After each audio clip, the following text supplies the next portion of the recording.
we want to certainly get sacks and pressure and be able to do it at times without committing extra guys. And so that's been a huge emphasis for us. While we ended up, having a good number last year, there was times where, we probably had to send more than we wanted to. So huge emphasis. Hello, everybody. Happy Wednesday. That was Michigan co-defensive coordinator Jesse Minter on getting to the quarterback without blitzing. Thinks that's important. Called it a huge emphasis for Michigan this spring. It doesn't feel like spring outside, but the spring game is Saturday, and this Wednesday before the spring game 23, we bring in a former Wolverine, Jim Scarcelli. Scar, did they have a lot of pomp and circumstance surrounding a spring game back when you were playing? It was we had some good attendance at the game, and it was the greatest day. I think it was the greatest day of the year for a college football player, because after that game, you had some time off. I mean, it was just strength training and conditioning, but it wasn't the daily grind until the double started. But yeah, that was the greatest day. There was always a big party after.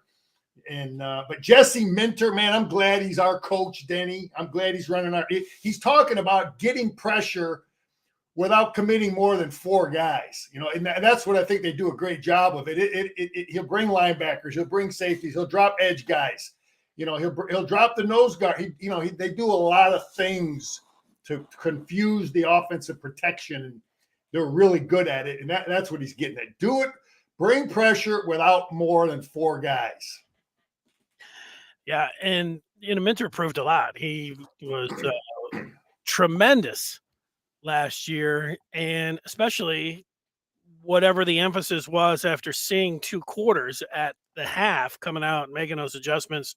Just really, you could just go through the season and look at it. It was remarkable. One of the best second half adjustment squads that I've ever seen at any level. So, they've got that going.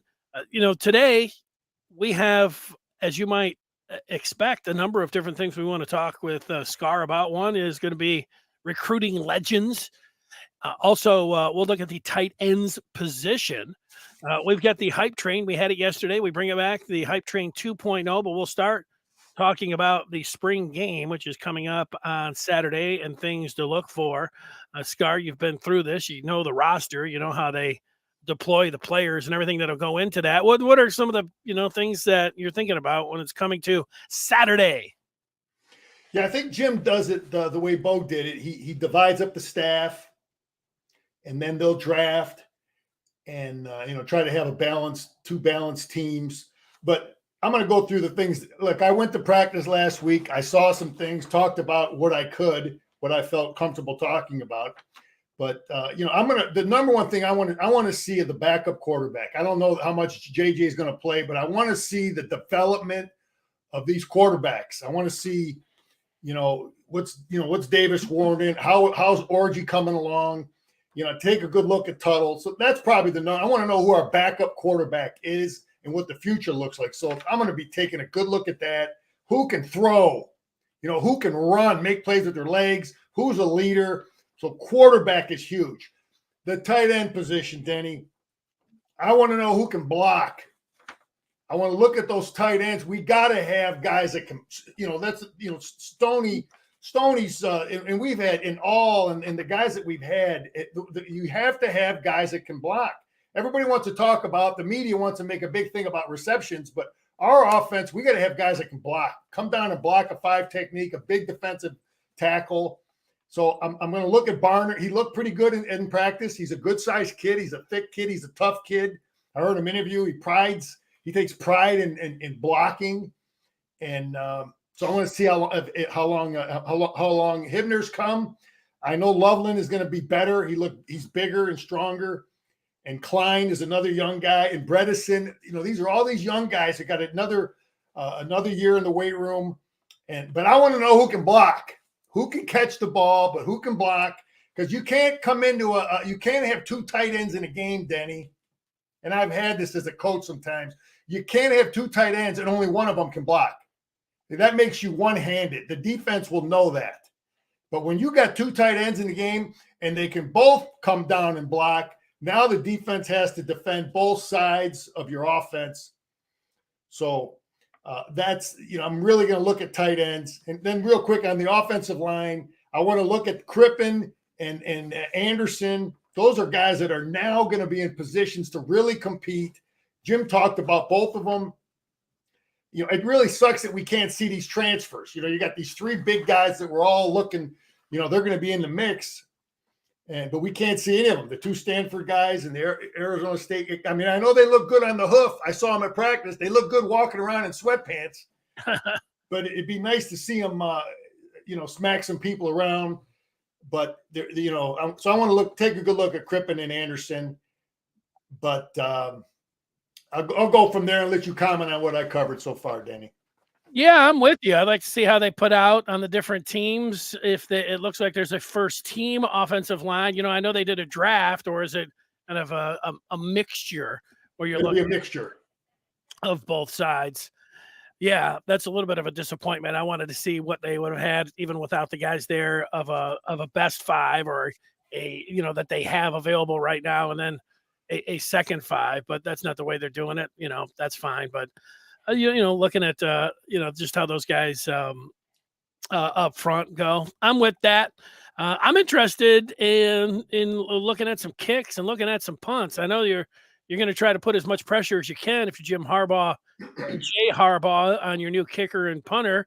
And out of the 15 practices that you have, this is going to be the one with cameras and people actually watching you. So putting something on the line, getting those guys out there and seeing what they do, this will be the biggest test that they have so far. Of course, the season and the non-conference that they have will allow them to get some game situation stuff. But maybe they don't have to worry about at Nebraska or at Minnesota. That would be the guess where that's really going to come down to. We'll see what you have when it comes down to the kickers. But that is when you got Jake Moody. To try to replace him, that's a big ask. So that'll be something I'll be taking a look at. Yeah, the kicker, that's one of the things you really can't simulate is that pressure. And the spring game will be a little bit, but nothing like having 100,000 in there. Nope. So that is a huge position we got to fill. We've been spoiled with Mr. Automatic. I got running back on my list. I thought Mullings looked bigger, stronger, more confident. I think we're going to be real good in our short yards with him. I'm going to take another look at him. And I talked about that freshman, Hall. I thought he looked good, and I'm going to look at more at him. Stokes and Dunlap, those guys are a year older, a year bigger, a year stronger. They're going to be confident. They should be. And then, Cole Cabana, I don't remember seeing him in practice. I didn't. Maybe I just didn't notice him, but hopefully we'll get to see what he's doing. I think Roman's going to be the guy. I want to really take a look at Clemens as far as the receiver goes. Ooh, I think Roman's going to be. He's going to be the Ronnie Bell. He's going to have a great year. You heard it here first, Denny. Roman is going to have a great year. Roman Wilson. Then take a look at, and then we got all these guys that are supposed to be in high school right now. There's a bunch of them. All the early entries. I don't know how fair it is to evaluate them. Because these guys they haven't been in the weight room, but there's a lot of them there. Marshall Hill, Herring. I got to look at Herring last week, and Morgan. So I'm gonna try to peek at some of. There's so many guys. You can only watch so much, but try to take a peek at some of those kids that are supposed to be in high school. But D line, Denny, it's still a position that I know I want to see the depth. I want to see Benny look good. I said Kenneth Grant was looking bigger and stronger. TJ Guy is a guy, Danny, that I wonder what they're going to do with him. I saw him at practice. He's a good-looking kid. I wonder if he's a guy they think about moving inside. They've had him on the edge. Can he play inside and give him some more depth in there? I'll tell you a guy that I saw in practice that I thought is a good-looking kid is number 95, Chibi Onwuna. I think that's how you pronounce his name. He's a good-looking kid on the hoof. He's a young kid. So that's another guy on the edge I'm going to be taking a peek at. I want to see Amarian Walker. I want to see him in the big stage, though. I want to see him come up and tackle. I want to say this. I just my observation. The kid was he played both ways in high school. Highly recruited kid, played receiver last year. He hasn't had a ton of work understanding all the things that we do at our secondary. He's going to have a lot to learn yet. So I think we got to be patient with him. But I want to see, that he makes all the right adjustments. He's in the right spot. I want to see him come up and tackle. I saw that at practice. I want to see Caden Colasar. He's a guy, I played with his dad. He's coming along. He was hurt. McBurrow, Zeke Berry, the highly recruited kid out of De La Salle. These guys are now ready to take a step, and Saab. Those are guys that I want to see take a step. And this spring is really important to some of those guys. And so that's a lot of names. But, I want to see Amarian Walker. I want to see him in the big stage, hopefully do some good things. I love it. I love how you're going down. We have a question specific to Amarian Walker, and it's from Andres, who said he's interested to hear your opinion on potential tampering going on. He heard that Amarian Walker was approached by LSU, among others. Of course, he's from Louisiana. What's your take on potential tampering, Scar? Wow. I believe it. It's a new world. And Brian Kelly, I believe it. Put it that way. Brian Kelly, I do believe it. If you threw out some other names or some other teams, there's a history there that I one day maybe I'll present some things, but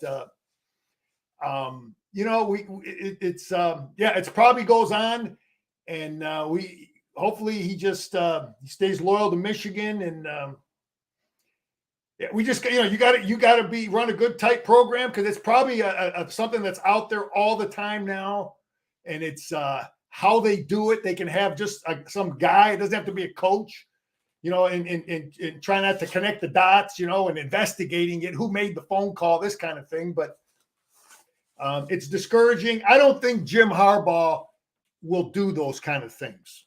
I just don't. And but a guy like Brian Kelly, yes. So it is what it is. Yeah, I would say, Andres, we all love college football. It's the great sport. There's a tremendous amount of interest in it. And, you think about the team building and the camaraderie and the guys that are, lifelong teammates and all that. That's the good side of college football. It's also a dirty, rotten, nasty business. And it's always been full of a bunch of cheaters. And, when there's it's a very distasteful part of college football, like when coaches are coaching a bowl game and you already know that they're heading out, there's been tampering going on with the head coaches who are being offered these big fat contracts. And, we just chalk it up as, oh yeah, it's kind of distasteful, but there's getting the way it's going. Yeah. Believe me, if you're trying to make your team better, any way that you can get at any player and sending them a text, a DM message, anything that you can do, they're going to do it. And they've always done it this way, though, because you can automatically just leave like that and go to another team, that you're going to have people getting at you and offering you money all the time. So it's been happening. It's going to continue to happen. So when you say LSU, I would say everybody. Anybody that let me give you a little history real quick. I'm just going to throw it out there, man. I'm going to throw it out there. When he was at Grand Valley, guys were getting phone calls at big schools, guys that weren't playing, guys that were feeling sorry for themselves. Do you understand what I'm saying? Yeah. And they were getting calls from Grand Valley when he was running the show. Okay. And you always wondered, how's he getting all these? How's he get an Ohio State transfer or a guy from this school or that? Well, that wasn't allowed then. Now, yeah. Well, people can debate that. Those are things I heard from good sources. Yeah. Well, I got news for you now with name, image, and likeness. Like, nobody really cares if these players are getting paid. Certainly NCAA, I mean, they say they care, but they're not doing anything. They caught those twins down at Miami on the women's basketball team. Other than that, nobody's doing anything. I know they said, oh, they're going to start coming down. Nobody cares. The fans don't care. People want to just win championships. And so, like, ethics are great, and morals and all of that, but you got to do a lot of checking of that kind of stuff at the door in college football. I don't know how many clean programs or anything else that are out there. It is a dog eat dog world. And if you're not ready to step up to the plate and keep your guys around with some cold hard cash, they could be hitting the door just like that. Those are just the facts of how things are going right now. So, we could talk about, all loving the maize and blue and, Michigan's above all that and everything else, but I don't know. So all the other programs are not, nobody cares. So, there's still a lot of stuff going on behind the scenes, but specifically players are being tampered with all the time. And it's not just LSU. It's the top 25 teams that are out there that want players. They've got somebody, if it's not on the staff, it's somebody is in connection with the staff. They can make the call. I don't know how dirty that is. Scar, if somebody on the Michigan football program, if I had millions of dollars and, I was in contact with them and they said, and I was like, hey, I want to give a couple $1 million, to an edge rusher. I mean, I'm going to go after this guy. Is that, does that mean Michigan's void of ethics? If they have some. Danny, I don't know what the rule. I don't know what the rules are. I don't know. You're not supposed to be able to pay the players up front. That's the rule. I don't know what the rules are in terms of having someone from your program contact another player. I don't know. I haven't looked at the guidelines. Well, from your program, you can't do that. If you're not supposed to do that. Okay. That's breaking the rule. Like you can't contact a player that's under scholarship from. That's what I would assume, but you're saying that you somebody else, but you're going to have somebody. I could do it. I could slide in anybody's DM I want. Well, I don't know what Jim's status. I don't know what his philosophy is on that. I don't know either. I don't know, but I know. We know publicly that he said, that Michigan's transformational. They're not transactional. And we also see that, Michigan, it's the hill that they've been on for 20 years. They've used it as a reason or an excuse, whichever one you want. I don't care, whatever, that other teams are dirty and they're not by paying people up front. And Friday, you got a guy that's in Jaden Davis is going to be offered millions of dollars. And those teams that are on his list, the 5, at least 3 of them, we're pretty sure that are offering at least 6 figures to come in and sign. So if somehow Michigan on Friday is able to land one of the top quarterbacks in the country, then, Harbaugh is just going to be sitting back and saying, hey, guys, all this we've been doing and the plan, look at us. Look at Michigan. I can't wait for Friday, to see if they're going to be able to get it. It signals more than just being able to get a quarterback. It signals that Michigan has not gone down that road, and yet here they are still. They're able to compete and land a gigantic recruit. So I can't wait for Friday to see if they're going to be able to pull it off or not. Yeah, we'll see. We'll see what happens. That's right. We'll see.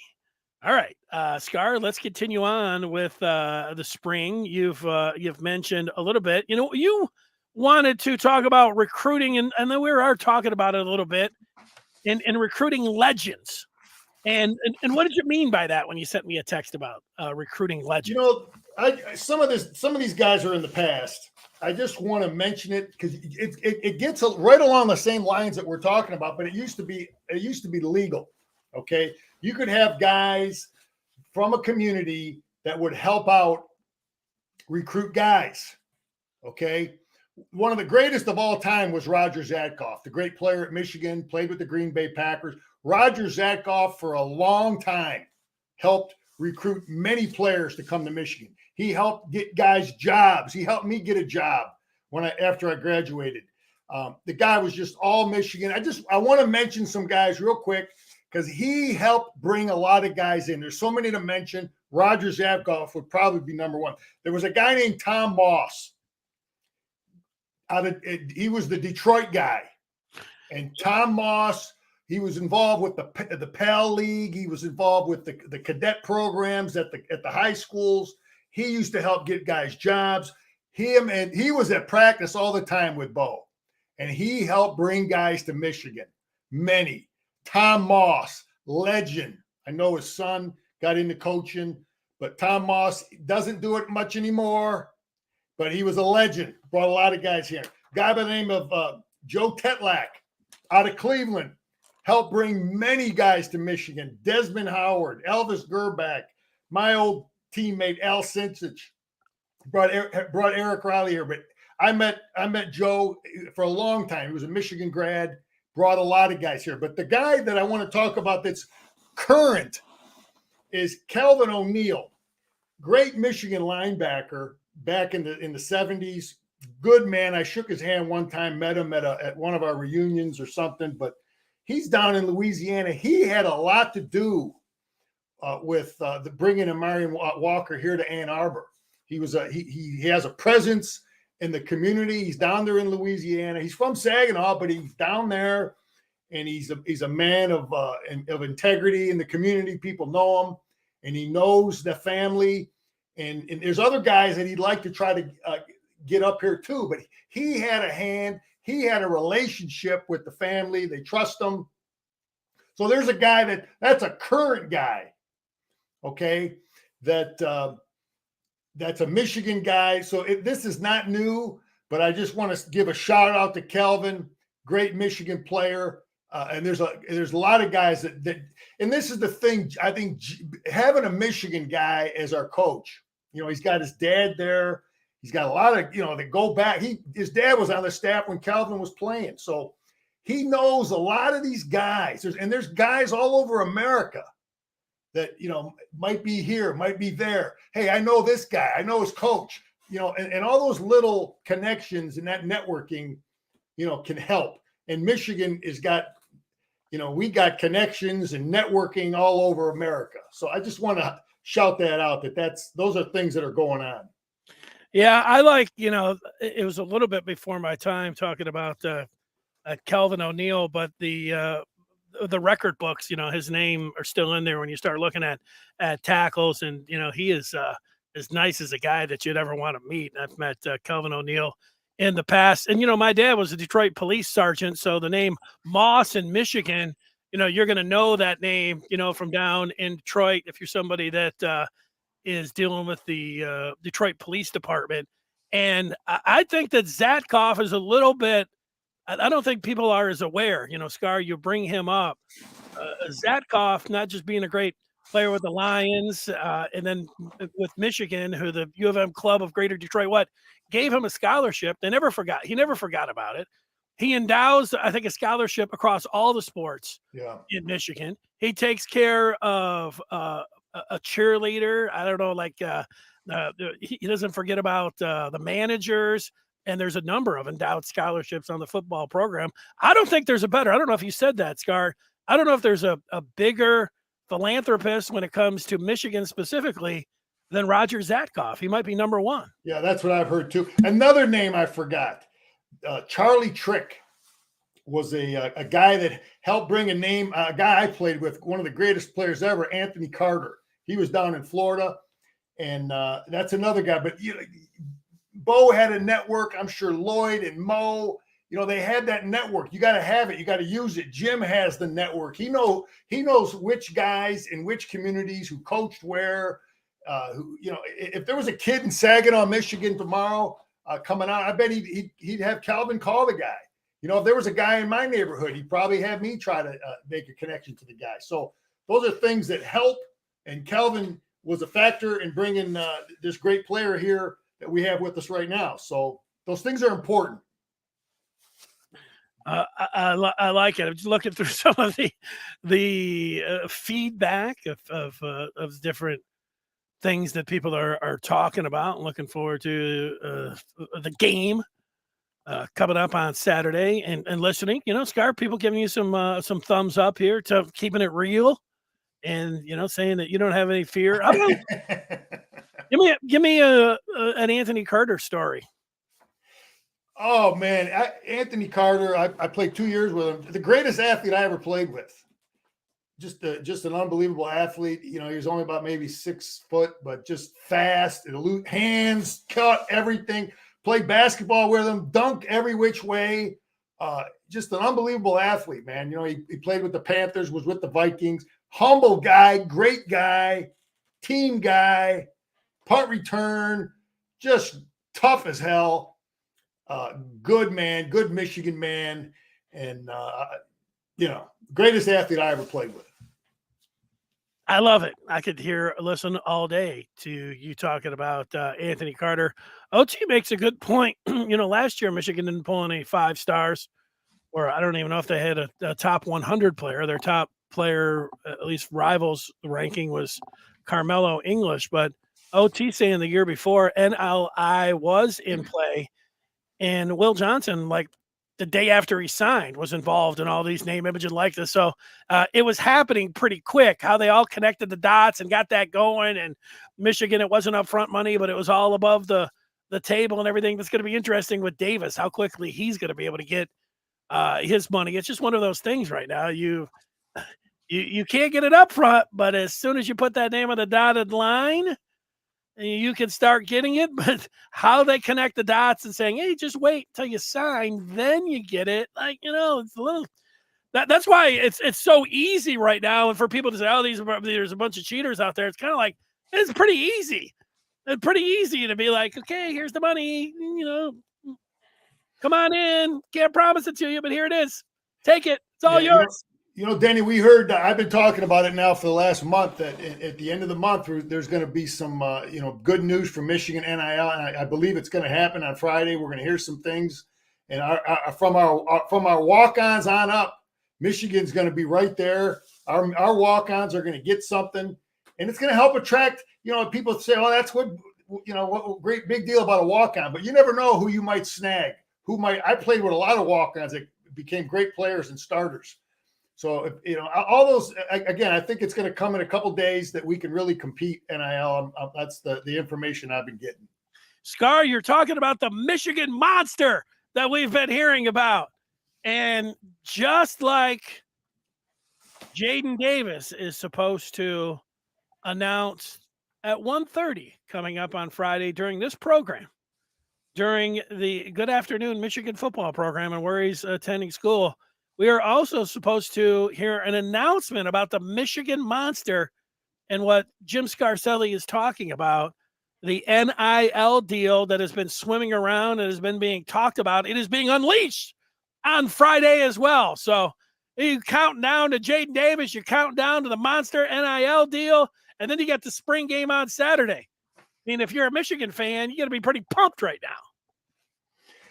Yeah, I'm sure the coaches are happy, I'm sure it's going to help all of our coaches, not just football. I'm sure Juwan and everybody. So I'm anxious to hear what it is, because all I've been getting was little teases that it's, something is going to help us.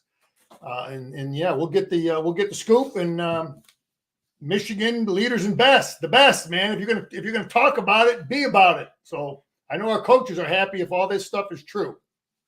I'm happy. Scar, a little bit earlier, you did mention the tight ends, and I wanted to revisit the tight end position and something to take a look at for Michigan. And I've got the two deep up on the screen. Run through these guys again and what you're thinking about and what you said that you feel is, as important as being able to catch the ball as being able to get out there and being able to block, because then your tendencies then you can kind of conceal your cards better. Absolutely. Okay. Loveland was a freshman. He wasn't really able to come down and block down on a 5 technique last year like we needed. Barner, what I saw from him, he can get it done. I know we got one there. Bredesen was in the backfield. They use him to kick out, but we got to have a guy that can line up next to a tackle and come down and double team with the tackle or move a tackle by himself, like we got from Stoney. So I'm thinking Loveland will be able to do it this year, but I want to take a good look at Hibner and Klein. Those guys have now been around, and Zach Marshall is the kid that I don't think we can count on him yet. He's supposed to, he's still a high school kid, and he's up there practicing. But I think the position group, Danny, I think there's some real talented kids there. There's another Stoney there, another Alls there. They just need reps. But Scooney, yeah, I want to get – we know Loveland is the guy that can catch. He can stretch the defense. So I really want to see him be able to block down and block like I know Barner. I saw what I saw from him and what I remember playing against him. He can do those things. He takes pride in his blocking. So I feel good about the talent there. There are a lot of young ones, And Bredesen's got to make the jump. And Loveland's got to make the jump to not just being receiver type guys. Yeah. Also, and this doesn't play into concealing your hand as much, but I know under Harbaugh, under other coaches, that there's a lot of guys that ended up playing tight end that didn't come in as tight end. They come in as offensive linemen, defensive tackles. I think of Mason, the bench, a couple of years ago. He was a defensive tackle, then he was a fullback, and then he was a tight end. Honingford, Trente Jones at different times. When they wanted to go to a heavy package, somebody, and with the amount of offensive linemen that they have, I don't know if they're going to feature it in the spring game, but they want to make this a surprise or something. But my guess is that they're going to have some kind of jumbo package, and we're going to see one of those offensive linemen or a defensive tackle or a guard or somebody that's going to be out there where they can go to, I don't know, is that a 31 package that you've talked about if you're going to a jumbo position? Yeah, Danny, listen, what we want to do on offense, and this goes back for Jim Harbaugh from day one since he's been coaching, San Diego, Stanford, all those Stanford tight ends he put in the NFL, 49. You got to have tight ends that can block if you play for Jim Harbaugh. He knows how important it is because we can't run what we run. We have to have guys that can block at the line of scrimmage. We don't have imposters in Ann Arbor, so I really want to see improvement from those guys. It's important.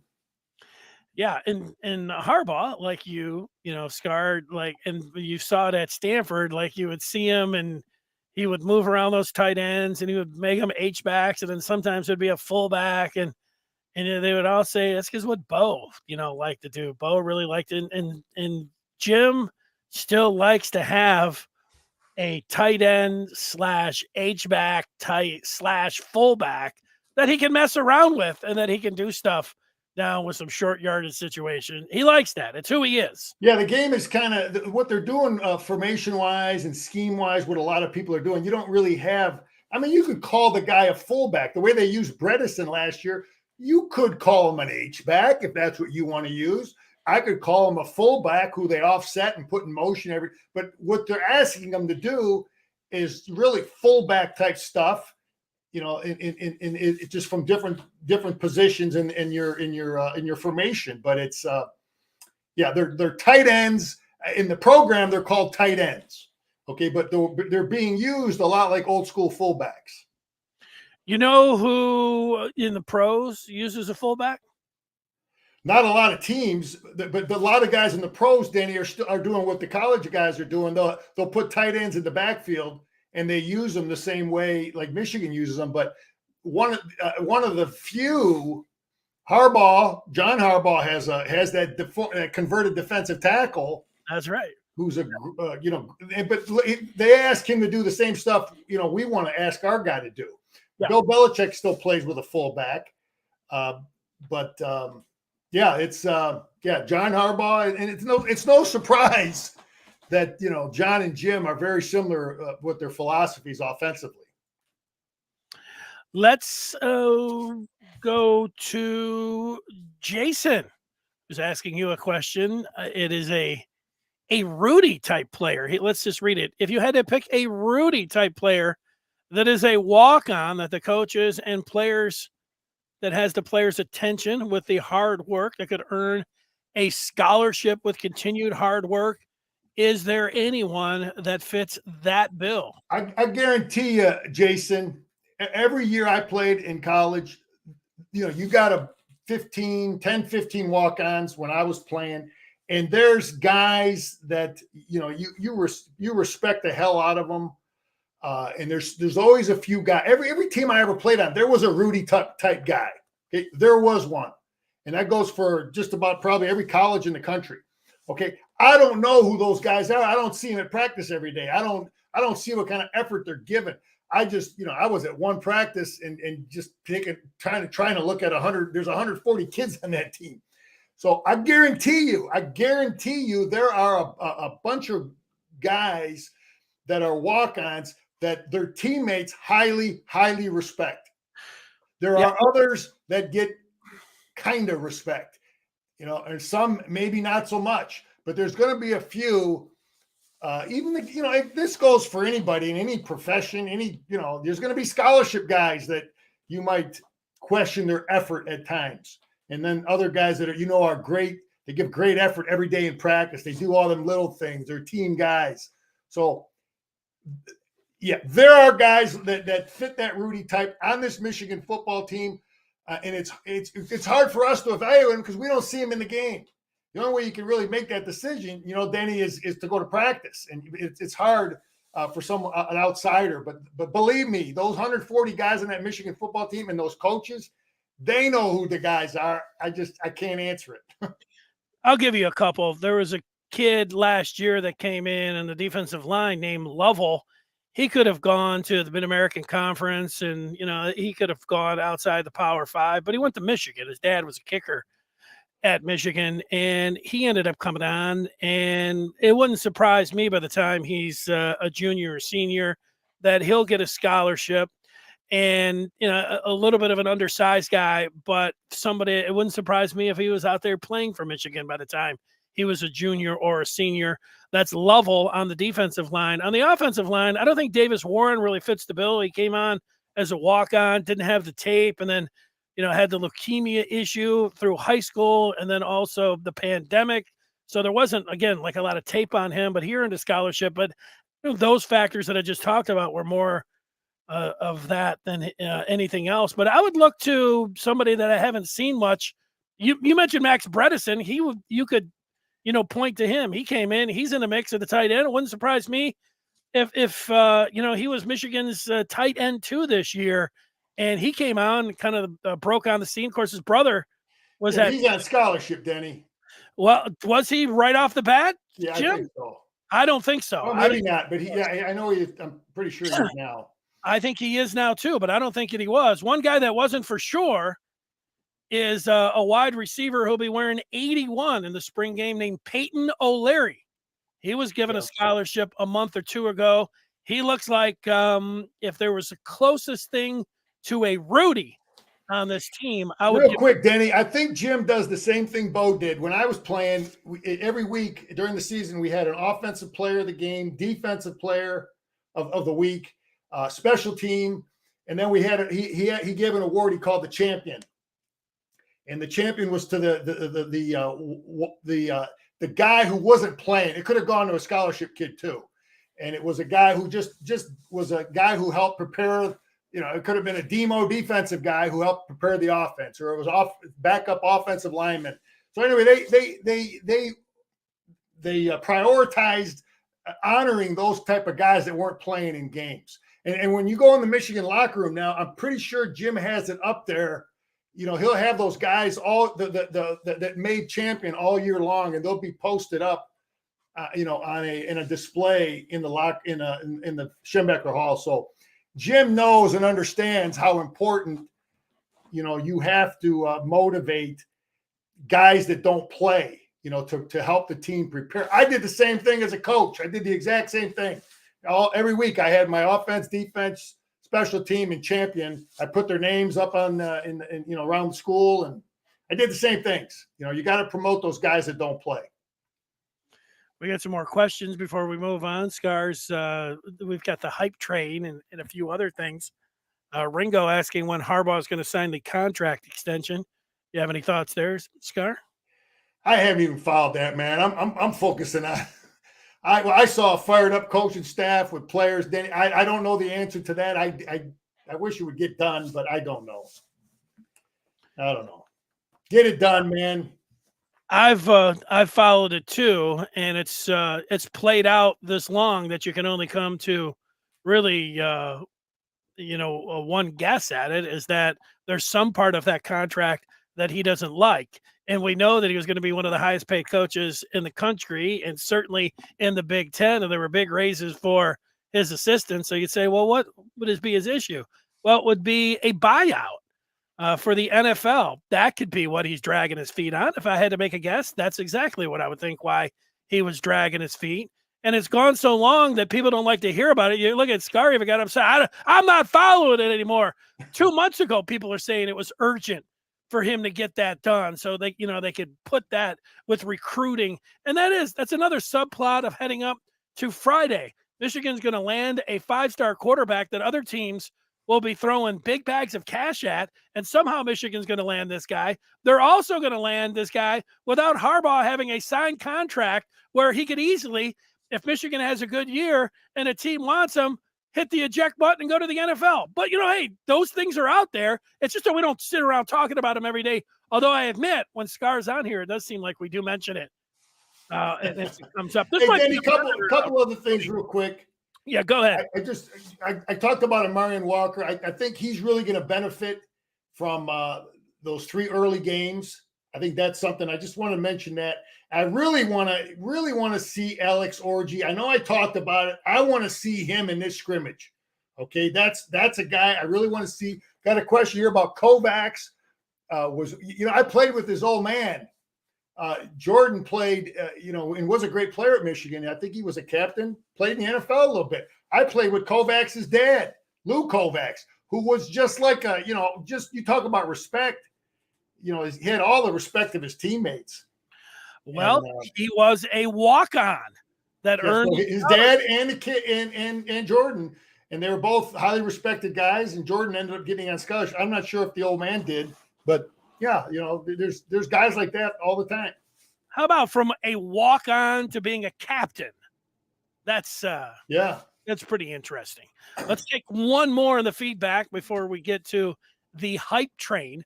And it's coming from Sugar Shane, who's got his tickets to go see Michigan take on Quinnipiac April the 6th down in Tampa, Florida. My wife and daughter are down there right now. They're enjoying that sunshine. I can tell you that. They're coming home tonight. Shane says Blake Corum hit 30 reps this week on the bench. Well, I think that's at 225. And Shane's saying only 4 players at the combine did more. 34 was the max. Hello, Heisman. Intrigued to see new stars emerge on Saturday. He's talking about Grant, who you mentioned, Kenneth Grant, who looked good at that practice that you were at, looked bigger. Amarian Walker, who my eyes were on, who led the hype train yesterday. And Tyler Morris, who made the big 3rd down catch against Illinois last year. How about it? Did you see the film of Corum repping out 30 at 225, Scar? I know you when you go to LA Fitness and everything, are you putting on 225? And those days are over, Danny. Those days are over. But that's pretty darn impressive. For a 225-pound guy, knocking him out, and that all those little things matter. All those little things matter when they're evaluating a player strength. But he's got the film. He blocks, man. He does everything. Corum does everything. Team guy, tough, makes guys miss. Oh yeah, he's everything you want. Everything you want, man. Wolverine. Scar. So what are you doing when you go to the gym? Are you doing push-ups? You just using? I'm just trying to stay alive, man. I still shoot a couple jumpers out there. I get out there on the court, play, shoot a little bit. Two things never get old: the jumper and the elbows. The elbows never. The legs, they go. The ability to jump. No, but I kind of get on the treadmill, get strength training, get my stretch, try to do it all, man. Try to stay healthy.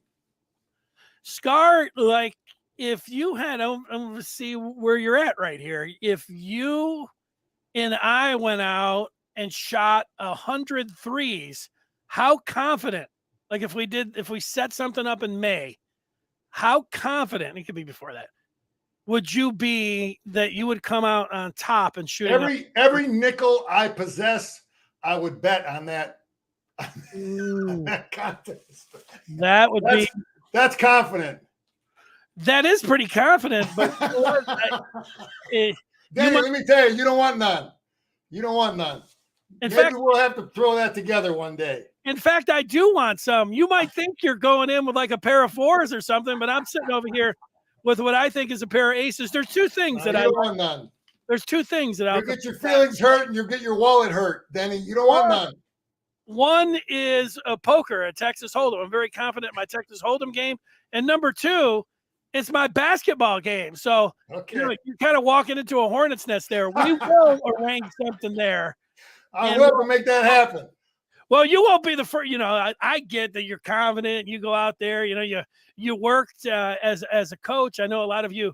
You coaches have a lot of downtime at the gym to be throwing up some jumpers. So I do know that school teachers are pretty good at throwing down some jumpers. But you're walking into a hornet's nest here, and one that I think you'll end up on the short side. But it is a challenge. We'll be able to make that happen. That's good. All right, Scar. We also have a feature that we're rolling heading up to the spring game, and I'll ask you if I can come up with one for tomorrow. But I've got the Michigan Spring Hype Train, and yesterday I put on Amarian Walker, and look, I didn't put Amarian Walker on the Hype Train. You know who did? Jim Harbaugh. 3 days into spring practice, and he just declared Walker the starter, which was kind of a surprise. But that also put him on the Hype Train. So I'm looking forward to seeing Amarian Walker to Saturday in the spring game. But today, the Spring Hype Train 2.0, I'm going to go with somebody that played your position, Scar. Braden McGregor. Jesse Minter declared yesterday that McGregor has a chance to be a dominant player. And we know, Michigan loses Mike Morris. They're going to have him out. Yeah, Denny, he's absolutely right. I've watched this kid. I said he's from my neck of the woods. I've seen him develop, and I shook his hand at practice the other day, and I see, I just see the intelligence. I see the understanding of formations. I see the perfection of his technique. He sees things. I was that young, dumb guy when I was a freshman and sophomore. You don't know your technique good enough. You don't see things. Now I see him out there. He's seeing formations. He's got his moves down. He's bigger. He's stronger. I like how he worded it. He has a chance. That's to keep him fired up. But he's going to be, I said our edge room is going to be great. I like all four of them. And he's absolutely right. McGregor and the group we got there, because he can do it all. McGregor can play the run and he can rush the quarterback. So you're in on McGregor being on the Hype Train leading up. Yeah, Danny, another quick thing about the spring game. Listen, there's 15 practices. All of them matter. Those coaches are evaluating every single practice. A lot of competition at all the positions. And the scrimmages obviously matter more. So they would have had a few scrimmages prior to this spring game, but the spring game will be probably the most, it will be the most important of the 15 practices. But nothing's as important as performing, on Saturday in those those non-league games we have. You got to be a game player too. So I just want to mention that practice matters, the scrimmages matter, the spring game will be a big time factor, and those guys are going to want to play well, but nothing like the game. Sharon Moore, he talked about, watching guys that he doesn't know much about, that's kind of what I envision. I imagine guys like Keegan, Zint, those guys probably aren't going to get many reps. I don't think we're going to see much JJ. I wouldn't play JJ McCarthy hardly at all in this game. A little bit. You ain't carrying the football. You're going to have a pink jersey on. You don't want these guys getting touched. I don't want Corum. I don't want some of these guys in there. Those guys can play. This game is not about the guys that can play. It's about all them guys that you don't know about. So that's that. We got the first spring game, Danny, in the Big Ten. I was just thinking about it, what advantages that is for our coaches, for recruiting. We're way ahead of everybody else to be done, April 1st. So I don't know. Maybe it helps. I don't know if he goes that early because we have finals. I think we have our finals middle of April. But just something to think about. But spring game hype. A lot of guys. I am not in any way, shape, or form. Guys that are returning players, returning starters. Those coaches aren't focused on them. I know, being a coach, you're looking at them guys that you got questions about. Is Crippen going to step up? Which tight ends are going to block? Which receivers are going to make catches in front of some little kind of a crowd? Which quarterback is going to make throws? And is Orji going to make a throw? We know he can run. Can he do those things? That's what the coaches are going to be looking at. I think I understand what you're saying. I didn't think it's probably about the academic schedule why Harbaugh is doing spring football when he's doing it. I didn't think about getting it done early, and then guys can, whether they want to go to the transfer portal, that could be an advantage. That's another thing I didn't think about. I thought about it from my own perspective and thinking that I wouldn't have minded him pushing it back a little bit. So when you go to the spring game, you might be sitting around in 55-degree weather. But I am a fair weather fan, so that's kind of selfish when it comes down to that. Mark saying, "Where's the team's football team's Fantilli?" Well, you've got Corum, who could have won the Heisman last year. Michigan's got a bunch. The football team, the one-armed bandit. Scar just mentioned J.J. McCarthy. Michigan's flush when you're talking about stars. Danny, last year after the spring game, they had I think they had the players set up in the track and tennis building signing autographs, and a lot of guys made a lot of money that day. Well, this year they are having a pep rally, and it's before the game. And I was looking at the flyer about it, where it says Jim Harbaugh and selected players will be over there. So maybe I don't know if it's selected players. However, and then there's going to be athletes from across all sports that are over there, but also the football players. So it says autographs and pictures and face painting and things like that. And they're going to have a chalk talk from some former players that are there as well. That could be interesting. And you pay the certain money. That's an NIL thing, and you're able to get hooked up, that way. That is something to look at if you're not going like treating it like a regular Saturday, like a lot of people do, and get out there at 11 o'clock and start tailgating, and then go over at 3 o'clock and then tailgate afterwards as well. So I just throw that. I saw James Ross, former Michigan linebacker. He was at Cincy with Fickle. Now he's going to Tulane. So I'm following his career. We want to see him do well. I see Jim has got the trip planned. They're going to go to Canton. They're going to go to Holocaust Museum, Canton, Ohio Hall of Fame, Cleveland, Washington, D.C., New York, Gettysburg. That stuff is great. It helps recruiting. We're not just about developing football players. Jim wants to show them the world. I think that's great. He cares about them as student athletes. Teach them stuff. Take them around the world, man. That's our leader. And I saw the Swain kid at West Bloomfield. He's a good player. I'd like to see us get in on that kid. I heard his list. He talked about everybody but Michigan. Hopefully we can get something happening down there at West Bloomfield with that Swain kid who decommitted from Notre Dame. But that's a kid in our backyard that I really would like to see, something happen. Well, maybe after Friday, Swain will be swayed a little bit more to be looking towards the maize and blue. Yeah, I like those spring trips. I always did. I always thought, there were a few things that Harbaugh did when he came in. Immediately he had those satellite caps. That seemed like it was a genius move for the coach, and to attract attention to Michigan and recruiting specifically. I thought that was going to help him. Obviously, the signing with the Stars, there's nothing more recruiting than signing with the Stars. I thought that was an ingenious move. And I also thought, I didn't know if it was a genius move, but I thought it was a nice move. You go to Michigan and look, you're going to go to South Africa. You're going to go to Paris. You're going to go, who knows where you're going to go. And then they kept it in the state of Michigan, and now they're taking the trek to, across and back east. All of that to me, you're like, wow, man, it's not just football.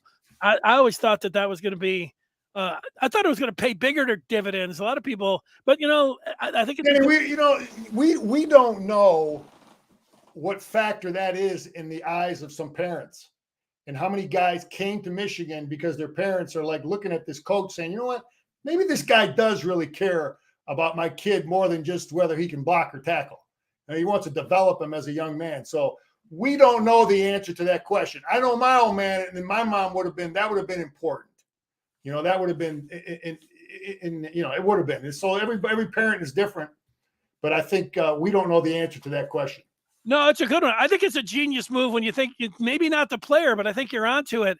The parents, because then they're like, hey, let's go to Italy. And you know who it worked out the most? I don't think Jim said, hey, this would be great job security or whatever else. I don't know if he was thinking that, but I do know some donors and some other people that went on those trips.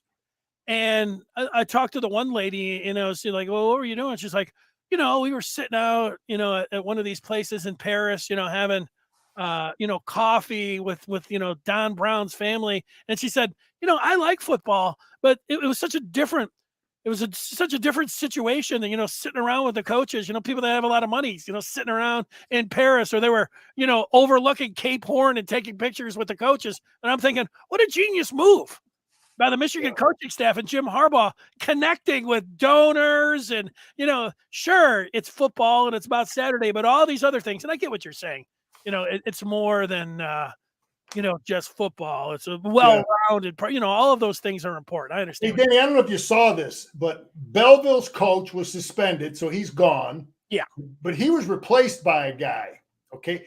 That guy is gone. He's going to Tiffin. So they got the big, highly recruited quarterback there right down the street from Ann Arbor, Bryce Underwood.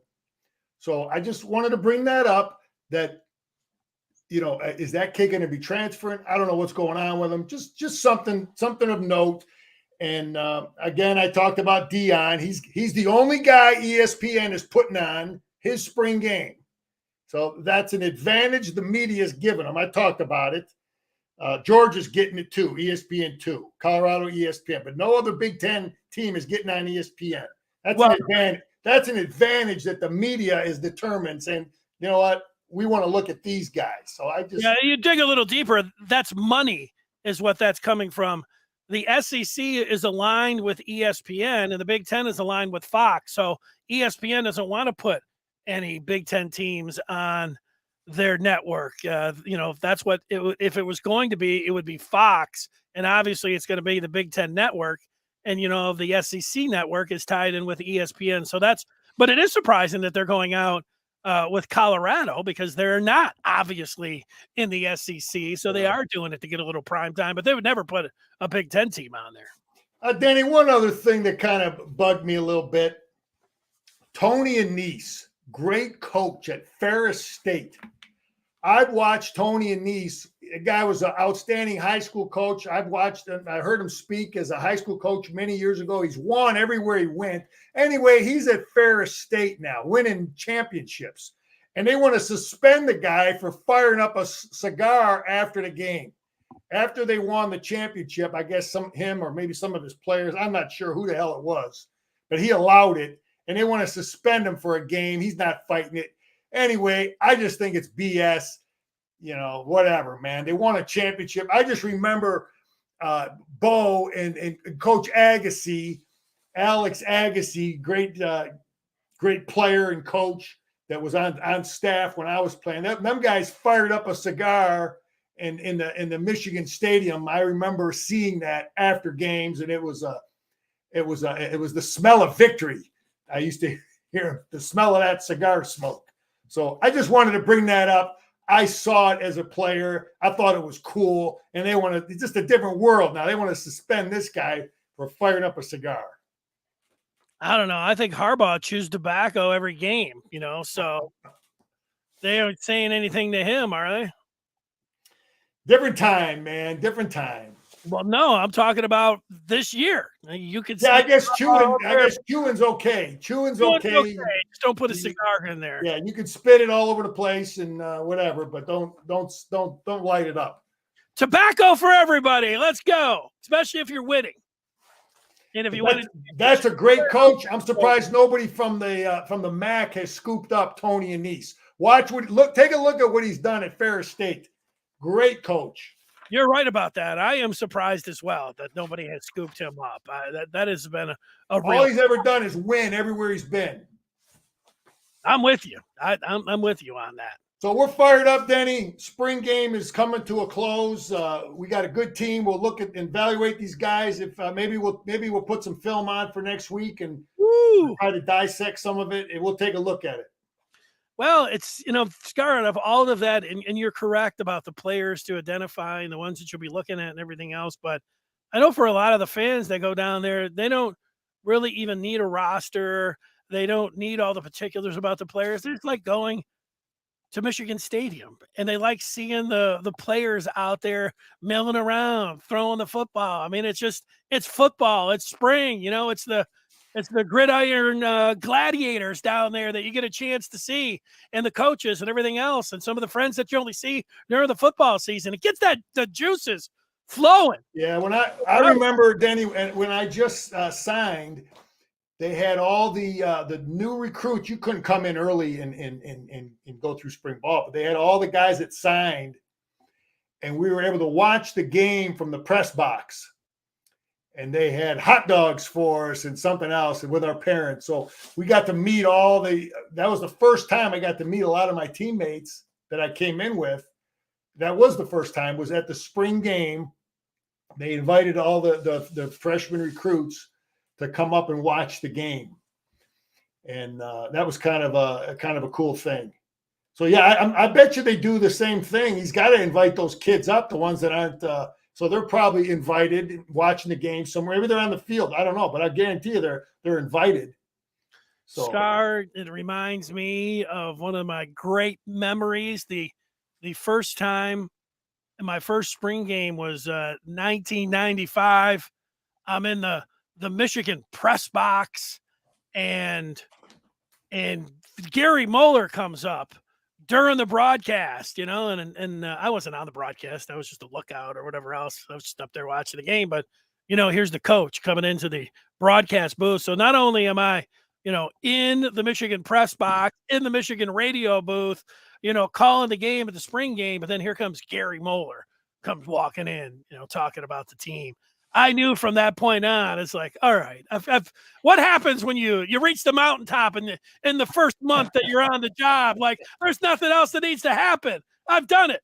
I'm here in the press box. I've shook the coach's hands. It's all gravy now. So. Yeah, one last thing as a coach, I know the number one objective that Jim and those guys are focused on or are hoping for: no injuries. No injuries, no major injuries. They'd like to come out of this thing and have some good hitting, good tackling, really identify what these guys can do, let them know where they are on the depth chart.